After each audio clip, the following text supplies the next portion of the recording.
자, 안녕하세요. 네, 정보보를 담당하고 있는 김대영입니다. 만나서 반갑습니다.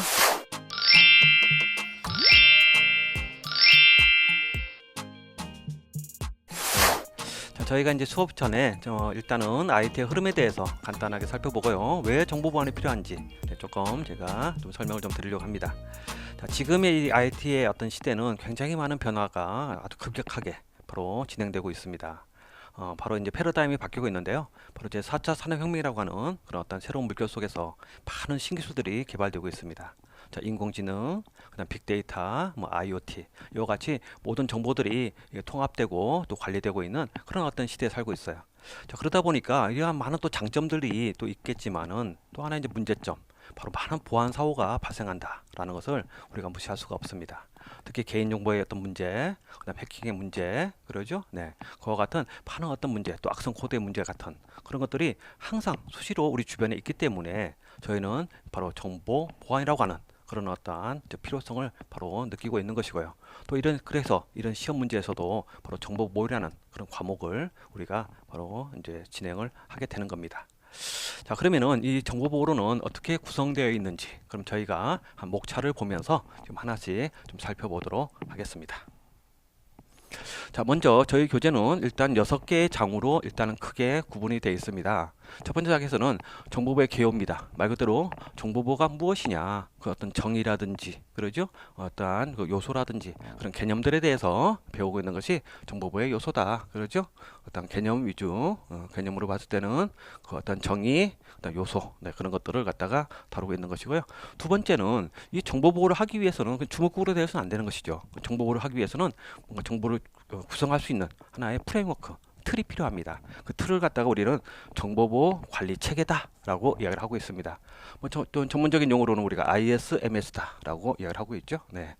근데 이런 ISMS는 주로 이제 기업 정보와 관련된 이야기고요.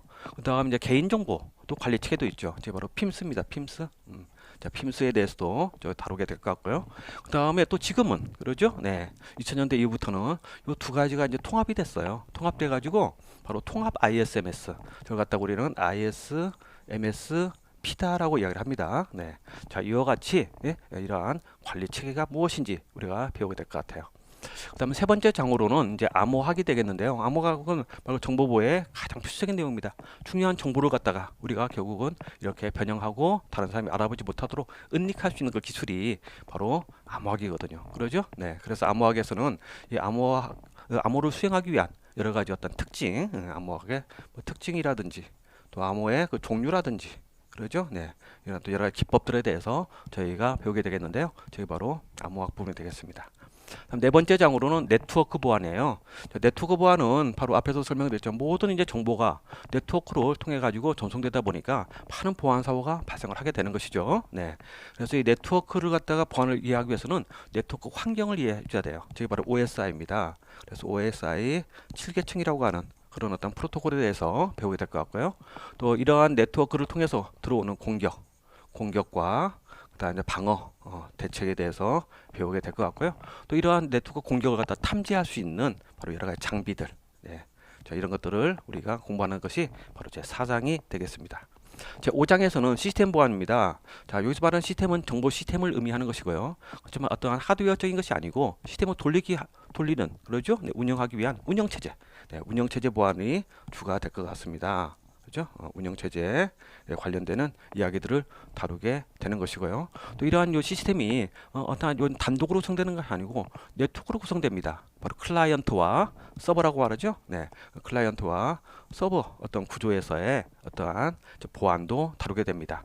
클라이언트에서 가장 심각한 보안 문제는 바로 악성 코드가 되겠죠. 네, 악성 코드가 어떤 것들이 있느냐. 또 서버 측에 관련되는 여러 가지 보안들. 또 계정의 어떤 문제라든지 어떠한 로그 문제라든지, 네, 그 다음에 접근 통제라든지 그런 것들을 우리가 좀 다루게 될 것 같습니다. 그 다음에 또 관련 법규가 나오는데요. 법규도 사실 굉장히 많은 어떤 법규가 사용되고 있지만 그래도 이제 자주 나오는 것들이 통신망법과 그 다음에 개인정보보호법, 그러죠? 네, 개인정보 간단하게 법이라고 하겠습니다. 네, 이런 것들을 저희가 쭉 다루게 되겠다. 그래서 전체적으로 봤을 때는 정보보호와 관련되는 전체 어떤 흐름들을 갖다가 다루게 된다라고 보시면 될 것 같아요. 자, 그럼 어찌되었든 저희 이번 시간에는 바로 챕터 1 정보보호의 개요에 대해서 같이 한번 보도록 하겠습니다.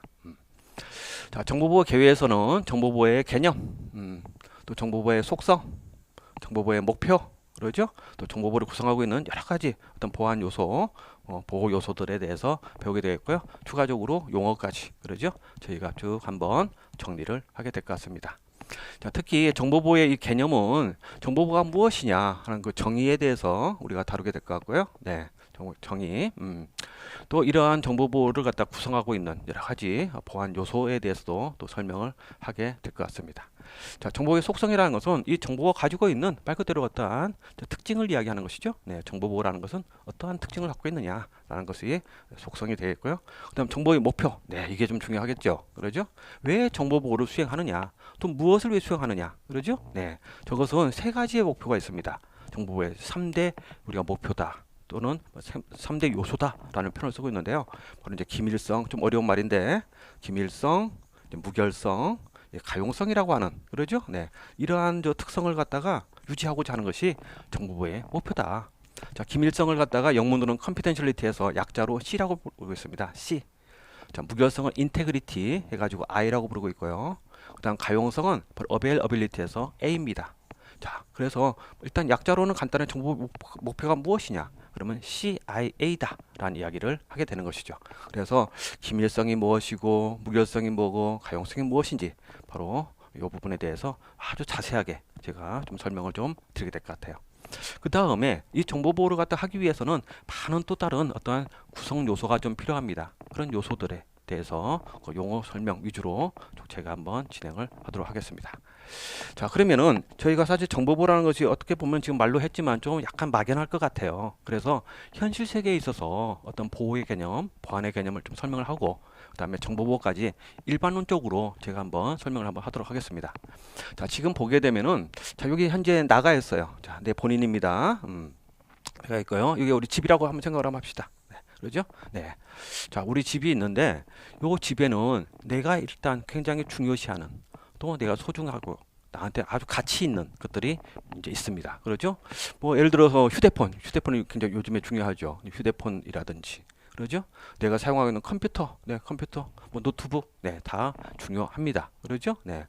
그다음 또 뭐가 있을까요? 또 현금, 네, 현금도 있습니다. 네, 돈도 중요하죠. 그렇죠? 네. 또 집으로 봤을 때는 여러 가지 뭐 계약서라든지, 예? 뭐 집문서, 땅문서라든지 많은 또 문서들도 있을 수 있어요. 그렇죠? 네. 이런 것들은 나한테 굉장히 소중한 것들입니다. 이와 같이 나한테 가치 있고 소중한 것을 우리는 무엇이라고 하냐면은 자산이다라고 하게 됩니다. 자산. 그렇죠? 결국 자산은 돈이 되는 것이고 가치가 있는 것이다. 자, 자산의 그 정의는 일반적으로 가치 있는 것들이다라고 보시면 될 것 같아요. 가치가 있는 어떠한 경제적인 어떤 가치가 있는 것들을 우리는 자산이다.